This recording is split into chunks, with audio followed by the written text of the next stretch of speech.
Benign tumour के बारे में हम पढ़ चुके हैं कि बिनाइन ट्यूमर कौन सा ट्यूमर है। बिनाइन ट्यूमर वो ट्यूमर है जो हमारे पास लोकलाइज्ड होता है, जो एक जगह से दूसरी जगह मूव नहीं करता। तो इसी तरह यही बिनाइन ट्यूमर्स की फर्दर हम आगे टाइप्स पढ़ेंगे कि ये बिनाइन ट्यूमर किस किस फॉर्म्स में हमारे पास पाया जाता है। ये बिनाइन ट्यूमर्स हमारे पास या माइलाइड सेल से डिराइव्ड होगा या हमारे पास माइलाइड सेल का मतलब क्या है? माइलाइड सेल का मतलब ये है कि या तो हमारे पास ये कनेक्टिव टिश्यू से डिराइव्ड होगा, या तो हमारे पास कनेक्टिव टिश्यू से ये बिनाइन ट्यूमर डिराइव्ड होगा, या इसके अलावा हमारे पास ये ट्यूमर हमारे पास एपिथेलियल सेल से डिराइव्ड होगा। अभी कौन कौन से जो हैं कनेक्टिव टिश्यू से डिराइव्ड होते हैं, कनेक्टिव टिश्यू से मैं जिनके नाम बता रहा हूँ आप वो नोट करते जाएं। कनेक्टिव टिश्यू जो डिराइव्ड होते हैं उसमें फर्स्ट आता है लाइपोमा। लाइपोमा कनेक्टिव टिश्यू से डिराइव्ड होता है। उसके बाद जो दूसरा आता है उसका नाम है फाइब्रोमा। तीसरा जो है उसका नाम है chondroma. Lipoma, fibroma, chondroma, osteoma, ये सारे कहाँ से आ रहे हैं? ये सारे कनेक्टिव टिश्यू से आ रहे हैं। Number 5 is leiomyoma. Number 6 is rhabdomyoma, rhabdomyoma. And number 7 is haemangioma. तो ये सारे हमारे पास कहाँ से? कनेक्टिव टिश्यू से हैं। इसके अलावा हमारे पास है नॉन इन्वेसिव हीमेंजियोमा। ये सारे हमारे पास कौन से ट्यूमर हैं जो कनेक्टिव टिश्यू से डिराइव्ड हो रहे हैं। अभी जोन से ट्यूमर हमारे पास एपिथेलियल सेल से डिराइव्ड हो रहे हैं उसमें पहला जो आता है उसका नाम है एडिनोमा। दूसरे का नाम है हमारे पास पेपिलोमा। ये ऐसे ट्यूमर हैं जो हमारे पास कहाँ से आते हैं? एपिथेलियल सेल से डिराइव्ड होते हैं। इन्हें क्या कहते हैं? Epithelial cell tumour. Adenoma, papilloma जो हमारे पास इनसे अराइज होते हैं इनका नाम एपिथेलियल सेल ट्यूमर है। याद रहे कि एडिनोमा कि आगे डिफाइन करें कि एडिनोमा कौन सा सेल है। ये एडिनोमा हर वो सेल है, हर उस ट्यूमर का नाम है जो हमारे पास ओरिजिनेट तो होता है एपिथेलियल सेल से, लेकिन ओरिजिनेट तो होता है कहाँ से? ओरिजिनेट तो हमारे पास ये एपिथेलियल सेल से ही होता है, लेकिन याद रहे कि इसके साथ साथ ये कुछ जो इनका पैटर्न है, कुछ पैटर्न इनमें से उनका ग्लैंड्यूलर होगा, कि कुछ ग्लैंड्यूलर पैटर्न में होंगे और कुछ जो है हमारे पास नॉन ग्लैंड्यूलर पैटर्न में होंगे। जनरली हमारे पास मोस्ट प्रोबेबली 90% अगर बात करें तो हमारे पास एडिनोमा ग्लैंडुलर पैटर्न में होते हैं। तो अगर आपसे किसी ने पूछा कि एडिनोमा कौन सा सेल है, जो वो सेल का नाम, वो ट्यूमर का नाम एडिनोमा है जो हमारे पास ग्लैंडुलर पैटर्न में हो, उस नहीं अगर आपसे कहा कि ग्लैंडुलर पैटर्न में ही होगा, नहीं ऐसा नहीं है। हमारे पास नॉन ग्लैंडुलर पैटर्न में भी होता है। लाइक हमारे पास नॉन ग्लैंडुलर पैटर्न में कौन सा होता है? हमारे पास एक एडिनोमा है जो नॉन ग्लैंडुलर पैटर्न में है, उसका नाम है renal cell carcinoma. Renal cell carcinoma हमारे पास नॉन ग्लैंडुलर पैटर्न में पाया जाता है, जबकि नॉर्मल जो इसका जो फॉर्म है वो कौन सी फॉर्म है? वो हमारे पास ग्लैंडुलर पैटर्न में है। दूसरा जो है वो हमारे पास पेपिलोमा से रिलेटेड है। What is papilloma? पेपिलोमा नाम से ही जाहिर है, पेपिलोमा हर उस एपिथेलियल सेल ट्यूमर का नाम है जिसमें हमारे पास एपिथेलियल सेल से क्या होता है? जिस ट्यूमर में हमारे पास एपिथेलियल सेल से फिंगर लाइक प्रोजेक्शन होती है। किस तरह? फिंगर लाइक प्रोजेक्शन हो जाए, उस ट्यूमर का नाम हमारे पास पेपिलोमा है। फिंगर लाइक प्रोजेक्शन कौन सी है? पेपिला। पेपिला लाइक प्रोजेक्शन हो जाती हैं और वो पेपिला लाइक प्रोजेक्शन जब निकल आती हैं तो उस कंडीशन का नाम उस फॉर्म का नाम पेपिलोमा है। पेपिलोमा याद रहे ये हमारे पास एपिथेलियल सेल से तो अराइज होती है, लेकिन कुछ हमारे पास कौन सी एपिथेलियल से आती है, कुछ हमारे पास स्ट्रेटिफाइड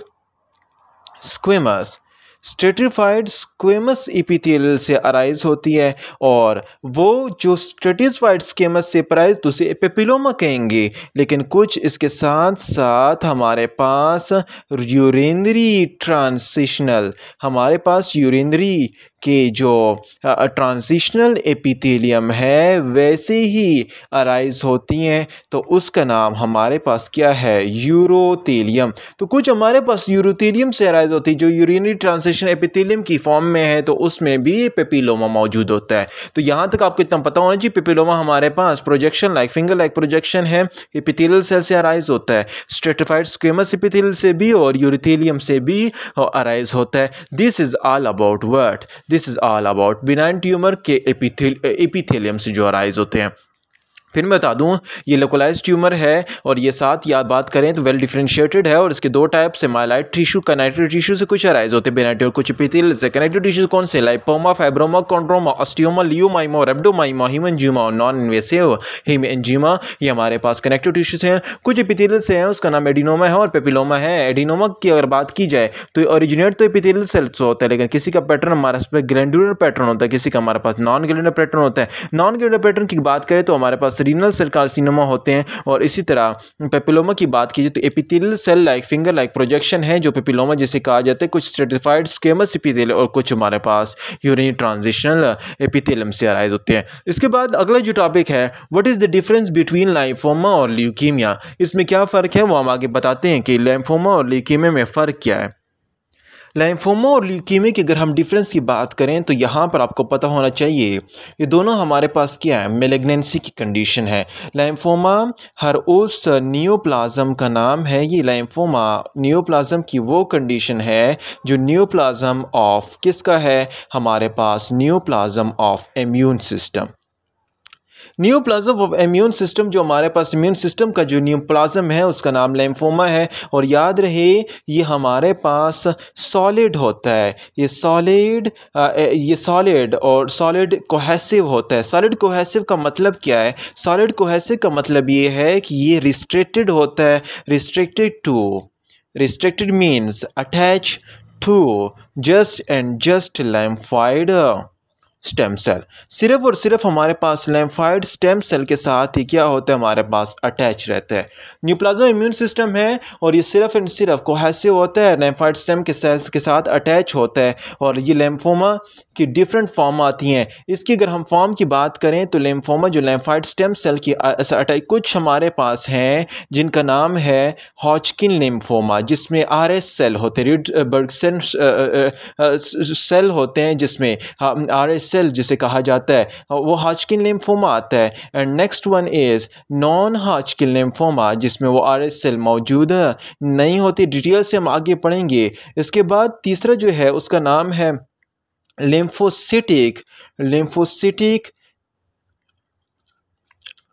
वो तो ल्यूकेमिया में आ जाता है, लिम्फोसिटिक लिम्फोमा भी आता है इसी तरह हमारे पास कुछ ऐसे होते हैं जो सिर्फ प्लाज्मा सेल से भी अटैच होते हैं, जिसे हम कहते हैं प्लाज्मा सेल डिस्क्रिएसिस। तो ये सारी कंडीशन जो हमारे पास लिम्फोमा से रिलेटेड है और ये कंस्ट्रक्टेड है एक साथ कनेक्टिव टिश्यू के साथ, लिम्फॉइड स्टेम सेल के साथ, इसका नाम लिम्फोमा है। लेकिन ल्यूकेमिया वो कंडीशन है, ल्यूकेमिया वो मैलिग्नेंसी की कंडीशन है जो हमारे पास इम्यून सिस्टम से रिलेटेड नहीं है, सिर्फ जो हमारे पास मैलिग्नेंसी हो जाती है हेमेटोपोइटिक स्टेम सेल की।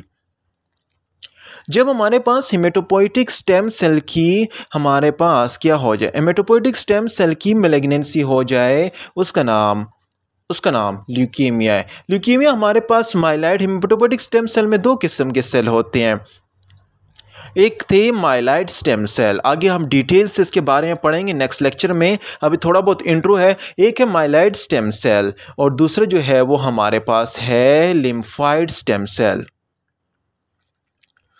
Lymphoid stem cell. Myeloid stem cell किसे कहते हैं और लिम्फॉइड स्टेम सेल किसे कहते हैं? माइलॉइड स्टेम सेल हमारे पास माइलोब्लास्ट से रिलेटेड होते हैं। माइलोब्लास्ट हम आगे कंप्लीट चार्ट इसका पढ़ेंगे कि इसके चार्ट में क्या आता है, और लिम्फॉइड सेल में हमारे पास लिम्फोब्लास्ट आते हैं, वो भी हम कंप्लीट नेक्स्ट चार्ट में पढ़ेंगे। तो ये भी हमारे पास माइलॉइड स्टेम सेल जिसमें हमारे पास माइलॉइड ल्यूकीमिया आती है। कौन सी? Myeloid leukaemia.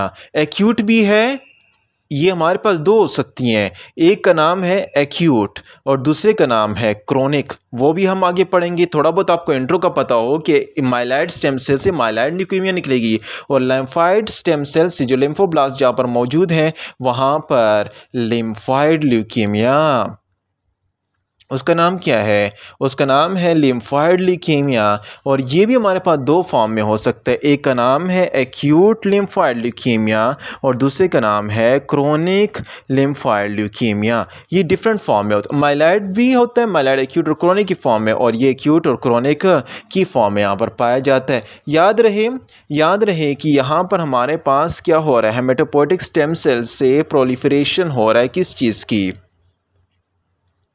यहाँ पर हमारे पास प्रोलिफरेशन हो रही है, प्रोलिफरेशन ऑफ व्हाट? WBC की प्रोलिफरेशन हो रही है। WBC की प्रोलिफरेशन हमारे पास डिफरेंट कंडीशन में हो सकती है। रिएक्टिव